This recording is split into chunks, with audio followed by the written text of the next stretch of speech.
Bonjour et bienvenue si vous nous rejoignez pour suivre en direct depuis la place Saint-Pierre notre rendez-vous du dimanche avec le pape François pour la prière de l'Angelus. Nous attendons l'arrivée du Saint-Père à sa fenêtre d'ici quelques instants.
Cari fratelli e sorelle, buongiorno. Chers frères et sœurs, bonjour. L'évangile de ce dimanche nous présente l'un de ces détails très éducatifs de la vie de Jésus avec ses disciples. Ceux-ci avaient vu un homme qui ne faisait pas partie du groupe des disciples de Jésus. Eh bien, il chassait les démons au nom de Jésus. Et donc, les disciples voulaient le lui interdire. Jean, avec l'enthousiasme zélé typique des jeunes, renvoie la foire au maître en essayant d'obtenir son soutien. Mais Jésus, au contraire, répond « Ne l'empêchez pas, car celui qui fait un miracle à mon nom ne peut pas aussitôt après mal parler de moi.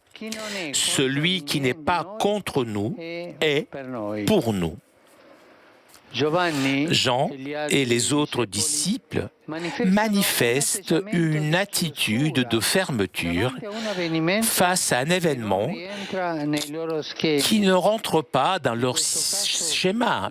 Dans ce cas, l'action, tout en étant bonne d'une personne, une personne qui est en dehors du cercle des disciples. En revanche, Jésus semble libre, pleinement ouvert à la liberté de l'Esprit de Dieu qui, dans son action, n'est limité par aucune frontière ou par aucune barrière. Jésus veut éduquer ses disciples, et nous aussi, donc nous éduquer à cette liberté intérieure. Il nous fera du bien de réfléchir sur cet épisode et faire un examen de conscience. L'attitude des disciples de Jésus est une attitude humaine, une attitude commune. Et nous pouvons la retrouver dans les communautés chrétiennes de toutes les époques, probablement même chez nous. En nous-mêmes. De bonne foi, même avec zèle, on pourrait protéger l'authenticité d'une certaine expérience en sauvegardant le fondateur ou le chef des imitateurs. Mais en même temps, il y a comme une crainte de la concurrence, et cela, c'est pas beau. La crainte, la concurrence. Quelqu'un qui pourrait donc soustraire de nouveaux fidèles. Et alors, on n'arrive pas à apprécier le bien que les autres font. Et cela, ce n'est pas bien, parce qu'il ne fait pas partie de notre cercle, il n'est pas des nôtres. C'est une forme de autoréférentialité même. Ici, il y a la racine du prosélytisme. Et l'Église Disait Pape Benoît, ne grandit pas grâce au prosélytisme, grandit parce qu'elle attire, elle grandit par le témoignage envers les autres avec la force du Saint-Esprit. La grande liberté de Dieu, en se donnant à nous, constitue un défi et une exhortation à modifier nos attitudes et nos rapports.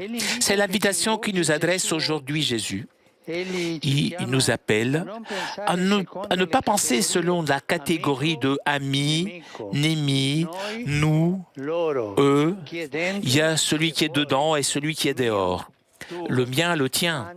Mais il faut aller au-delà, ouvrir le cœur pour pouvoir reconnaître sa présence et l'action de Dieu, même dans des domaines un peu insolites et imprévisibles, et chez des personnes qui ne font pas partie de notre cercle. Il s'agit d'être attentif plus à la véridicité du bien, du beau et du vrai qui est réalisé, plus qu'au nom ou à la provenance de celui qui réalise cet acte. Et comme nous suggère l'Évangile d'aujourd'hui, au lieu de juger les autres, nous devons nous examiner nous-mêmes et couper sans compromis tout ce qui peut scandaliser les personnes les plus faibles dans la foi. Que la Vierge Marie, modèle d'accueil docile aux surprises de Dieu, nous aide à reconnaître les signes de la présence du Seigneur parmi nous, le découvrant là où il se manifeste, même dans les situations les plus impensables et insolites. Qu'elle nous apprenne à aimer notre communauté sans jalousie et fermeture, toujours ouvert à l'horizon vaste, grand de l'action du Saint-Esprit.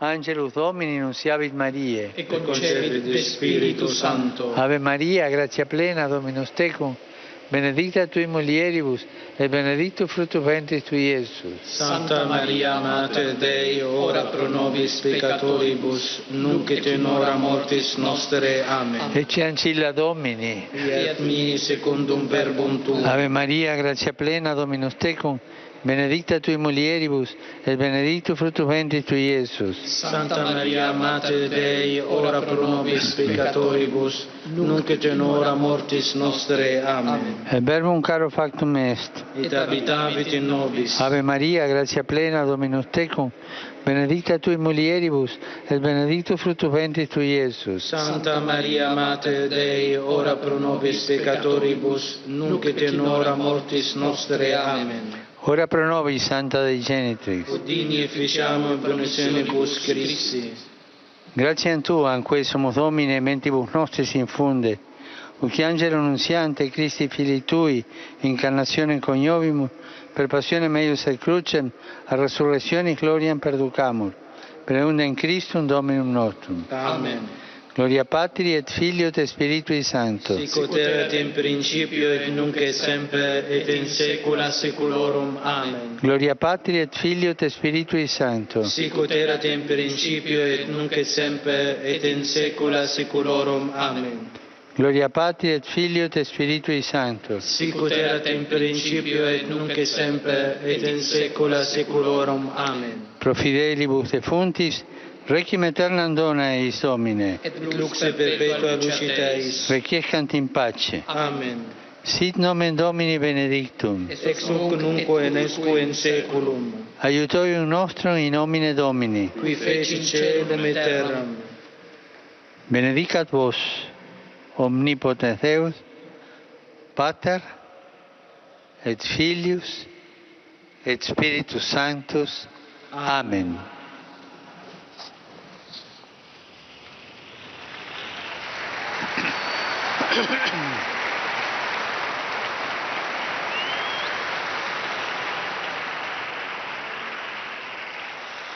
Cari fratelli e sorelle, Chers frères et sœurs, s'exprime ma proximité aux populations de l'île de Sulawesi, en Indonésie, frappées par un raz-de-marée très violent. Je prie pour les défunts malheureusement nombreux, pour les blessés et pour tous ceux qui ont perdu leur maison et leur travail. Que le Seigneur les console et soutienne les efforts de tous ceux qui travaillent pour porter secours. Prions ensemble pour nos frères de l'île de Sulawesi. Ave Maria, piena di grazia, il Signore è con te. Tu sei benedetta fra le donne e benedetto è il frutto del tuo seno, Gesù. Santa Maria, Madre di Dio, prega per noi peccatori, adesso e nell'ora della nostra morte. Amen. Aujourd'hui, à Marseille, sera proclamé bienheureux Jean-Baptiste Fouque, prêtre diocésain, qui fut curé adjoint pendant toute sa vie.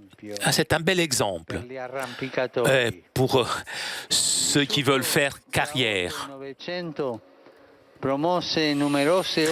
Il a vécu entre le 19e et le 20e siècle. Il était à l'origine de nombreuses œuvres d'assistance sociale au profit des jeunes, des personnes âgées, les malades. L'exemple et l'intercession de cet apôtre de la charité nous soutiennent dans l'engagement d'accueil et de partage avec les personnes les plus faibles et défavorisées. Je vous demande d'applaudir le nouveau bienheureux Jean-Baptiste.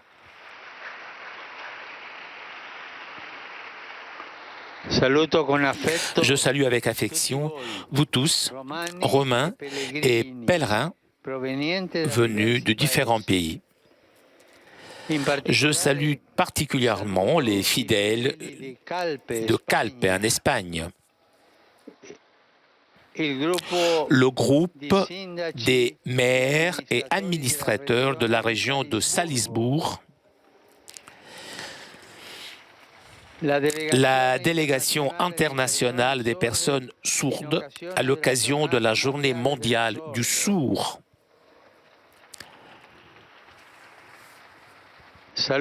Je salue les membres de la communauté de Sant'Egidio de la région de la Campanie, la région de Naples, les jeunes du mouvement Shalom de Fucecchio, les fidèles de la ville de Foggia et les fidèles de Rapallo. Je vous souhaite à vous tous un bon dimanche. Et s'il vous plaît, n'oubliez pas de prier pour moi. Bon déjeuner et arrivederci. Au revoir. Chers amis, nous arrivons à la conclusion de notre liaison avec Rome. Mais vous avez entendu le Saint-Père. Il nous parlait du nouveau bienheureux Jean-Baptiste Fouque. Eh bien, vous pourrez suivre en direct sur votre chaîne préférée à 16h la célébration pour la béatification de ce nouveau bienheureux Jean-Baptiste Fouque. Un grand merci à Pierre Cesbron qui était aujourd'hui à la technique. Merci aussi au Vatican pour ces images. Je vous souhaite une très bonne journée et à très bientôt sur KTO.